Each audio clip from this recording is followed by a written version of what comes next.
ایک کسی نے بھائی نے پوچھا کہ اگر کوئی گائے میں ایک حصہ ملا ہے تو لوگ کہتے ہیں کہ اب 7 حصے پورے کرو،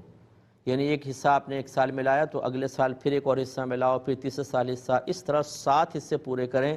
پھر آپ اپنی قربانی کر سکتے ہیں، 7 حصے جب تک پورے نہ ہوں نہ کریں۔ تو انہوں نے پوچھا ہے کہ میں نے ایک حصہ ایک دفعہ ملایا، کیا اگلے سال میں اپنی پوری قربانی کر سکتا ہوں کہ نہیں؟ جیسے بکرا لے آئے تو بالکل لا سکتے ہیں۔ جس نے بھی یہ کہا بالکل جہالت بھرا قول ہے، اور اس طرح کے لوگ جو فتوے جاری کر دیتے ہیں میں بارہا سمجھاتا ہوں ہمارے اگر مسلمان بھائی بہن ہیں تو میں عرض کرتا ہوں کہ یہ ایسا آپ نہ کیجئے، کیونکہ رحمت کونین صلی اللہ علیہ وسلم کے فرمان ذیشان کے مطابق جو بغیر علم کے فتویٰ دے اللہ تبارک و تعالیٰ کے زمین و آسمان کے تمام فرشتے اس پر لعنت کرتے ہیں۔ تو یہ شرعی حکم بیان کرنا جیسے ابھی میں آپ کی خدمت میں کر رہا ہوں، یہ کوئی آسان کام نہیں ہے، یہ بہت مشکل کام ہے اور ایک ذمہ داری کا کام ہے۔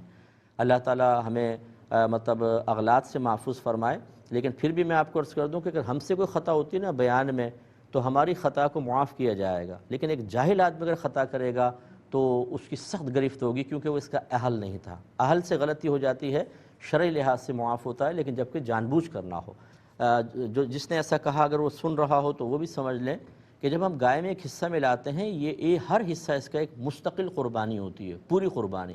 اس نے شاید یہ سوچا بیچارے نے کہ پوری گائے ایک قربانی ہے، جب آپ نے ایک حصہ کر لیا تو اگلے سال پھر دوسرا کرو، تیسرا، تاکہ پوری 7 سال میں ایک قربانی بنے گی۔ اب آپ خود سوچئے کہ اگر ایسا ہی ہوتا کہ پوری گائے ایک قربانی ہوتی، اس کا حصہ حقیقتاً قربانی نہ بنتا، تو پھر آپ نے جو ایک سال میں کی، دوسرے سال، تیسرے سال، ہر سال آپ نے تو قربانی نہیں کی، آپ نے تو ایک چھوٹا سا حصہ نکال لیا اس کا۔ تو یہ ایک غلط سی جہالت والی بات ہے۔ ایک گائے کا ایک حصہ ایک بکرے کے برابر ہے سمجھ لیجئے، پورا یعنی مستقل حصہ ہے، پوری قربانی ہے، تو اس میں کوئی تکلف کی حاجت نہیں۔ اگلے سال اگر آپ بکرا وغیرہ کرنا چاہیں یا اس سال تو بالکل کر سکتے ہیں۔